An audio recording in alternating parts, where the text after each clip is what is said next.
Big boss season 8 ശരിക്കും ഞെട്ടിക്കാൻ വേണ്ടി പോകുന്ന ഒന്ന് തന്നെയാണ് എന്ന് തന്നെ നമുക്ക് വേണമെങ്കിൽ പറയാം. അതായത് ഇതിനു മുന്നേ ഉള്ള ബിഗ് ബോസ് സീസൺസിൽ നമ്മൾ കോമൺ ആയിട്ട് കാണാറുള്ള ഒരു കാര്യം തന്നെയാണ്. അതിന് മുന്നേ ഉള്ള സീസൺസിൽ മത്സരിച്ചിരുന്ന മത്സരാർത്ഥികൾ ഗസ്റ്റുകളായിട്ട് വരിക എന്ന് പറയുന്നത് എല്ലാ സീസണിലും സംഭവിക്കാറുള്ള ഒരു കാര്യം തന്നെയാണ്.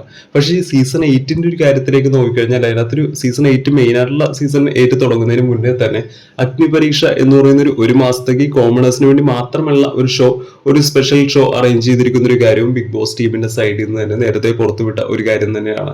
അത് ഒട്ടുമിക്ക ആൾക്കാർക്കും അറിയാവുന്ന ഒരു കാര്യം തന്നെയാണ്. അതുകൊണ്ട് ഞാൻ അതിനെക്കുറിച്ച് അങ്ങനെ കൂടുതൽ എന്തായാലും എക്സ്പ്ലെയിൻ ചെയ്യുന്നില്ല. അപ്പൊ ഈ കോമണേഴ്സ് മാത്രം പങ്കെടുക്കുന്ന ഈ ഒരു 30 ദിവസത്തേക്കുള്ള ഈ ഒരു അഗ്നിപരീക്ഷ എന്ന് പറയുന്ന ഒരു ഷോ ഈ കാണുന്ന ഓഡിയൻസിലേക്ക് ഒരു മുഷിപ്പിക്കൽ എന്ന് പറയുന്ന ഒരു അവസ്ഥയിലേക്ക് പോവാതിരിക്കാൻ വേണ്ടി, കാര്യം ഈ കോമണേഴ്സ് വരുന്ന സമയത്ത് ഇവരെങ്ങനെയൊക്കെയാണ് അതിന്റെ അകത്ത് ബിഹേവ് ചെയ്യുക, അല്ലെങ്കിൽ ഇത് വേണ്ട രീതിയിൽ കണ്ടന്റ് ആൾക്കാർക്ക് കൊടുക്കാൻ പറ്റുമോ എന്നുള്ള ചിന്തകളൊക്കെ ഉറപ്പായിട്ട് ഈ ബിഗ് ബോസ് ടീമിനും ഉണ്ടാവുന്ന ഒരു കാര്യം തന്നെയാണ്. അപ്പൊ ആ രീതിയിൽ ഒരു മുഷിപ്പിക്കൽ അനുഭവം ഈ കാണുന്ന ഓഡിയൻസിൽ ഉണ്ടാവാതിരിക്കാൻ വേണ്ടി ഇതിന് മുന്നേയുള്ള സീസൺസിൽ മത്സരിച്ചിരുന്ന പല മത്സരാർത്ഥികളും സ്പെഷ്യൽ ഗസ്റ്റുകളായിട്ട് ഈ അഗ്നിപരീക്ഷയിൽ കൂടുതലായിട്ട് എന്തായാലും വന്നു പോകും എന്ന് തന്നെയാണ് നമുക്ക് എന്തായാലും ഇപ്പോൾ അറിയാൻ സാധിക്കുന്നത്. കാര്യം ഇതിന് മുന്നേയുള്ള സീസൺസിലൊക്കെ നോക്കുകയാണെങ്കിൽ സ്പെഷ്യൽ ഗസ്റ്റുകളായിട്ട് വരുന്നതിനകത്ത് വളരെ ലിമിറ്റഡ് ആണല്ലോ, അങ്ങനെ ഒരുപാടൊന്നും കൊണ്ടുപോകാനുള്ള സ്പേസോ കാര്യങ്ങളൊന്നും അതിനകത്ത് ഉണ്ടാവില്ല. അപ്പോൾ അത്തരത്തിൽ ഒരുപാട് ഗസ്റ്റുകൾ വരുന്ന സമയത്താണെന്നെങ്കിൽ ആ ഉള്ളിലുള്ള ആൾക്കാർക്ക് പെർഫോം ചെയ്യാനോ അല്ലെങ്കിൽ അവരെ കുറിച്ച് കൂടുതൽ കാണിക്കാനൊന്നും സ്പേസ് ഈ പറയുന്ന ബിഗ് ബോസ് ടീമിന് അധികം കിട്ടില്ല എന്നുള്ളത് തന്നെയാണ് പ്രശ്നം. പക്ഷേ ഈ ഒരു അഗ്നിപരീക്ഷ എന്ന് പറയുന്ന രീതിയിൽ ഒരു 30 ദിവസം കൂടി എക്സ്ട്രാ ആഡ് ആവുന്ന സമയത്ത് കൂടുതൽ കണ്ടന്റ് ഡെലിവർ ചെയ്യേണ്ടതായിട്ട് ഈ ബിഗ് ബോസ് ടീമിനും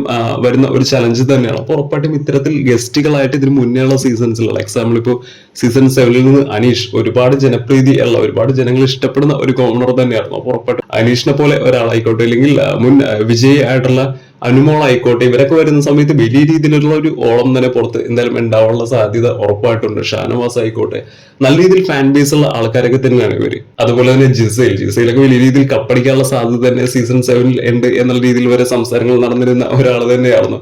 പക്ഷെ എവിടെയൊക്കെ വെച്ച് പാളിപ്പോയി താഴോട്ട് പോയ ഒരാൾ മാത്രമാണ്. അപ്പൊ ഇതുപോലത്തെ ആൾക്കാരൊക്കെ സ്പെഷ്യൽ ഗസ്റ്റുകളായിട്ട് വരികയാണെങ്കിൽ, അല്ലെങ്കിൽ ഡോക്ടർ റോബിൻ രാധാകൃഷ്ണൻ സീസൺ 4ലുള്ള ഡോക്ടർ റോബിൻ രാധാകൃഷ്ണൻ ആയിക്കോട്ടെ, അല്ലെങ്കിൽ സീസൺ 5ലുള്ള അഖിൽമാരായിക്കോട്ടെ, ഇവരൊക്കെ വരുന്ന സമയത്ത് വലിയ രീതിയിലുള്ള ഒരു ഓളം തന്നെ പുറത്ത് ഉറപ്പായിട്ടും ഓട്ടോമാറ്റിക്കലി എന്തായാലും ബിൽഡ് ആവും എന്നുള്ള ബിഗ് ബോസ് ടീമിനടക്കം നല്ല രീതിയിൽ തന്നെ അറിയാവുന്ന ഒരു കാര്യം തന്നെയാണ്. അപ്പൊ ഇത്തരത്തിൽ സ്പെഷ്യൽ ഗസ്റ്റുകളുടെ സാന്നിധ്യവും ബിഗ് ബോസ് ഹൗസിനകത്ത് നിങ്ങൾ കൂടുതൽ പ്രതീക്ഷിക്കുന്നുണ്ടോ എന്ന് ജസ്റ്റ് ഒന്ന് കമന്റ് ചെയ്യുക.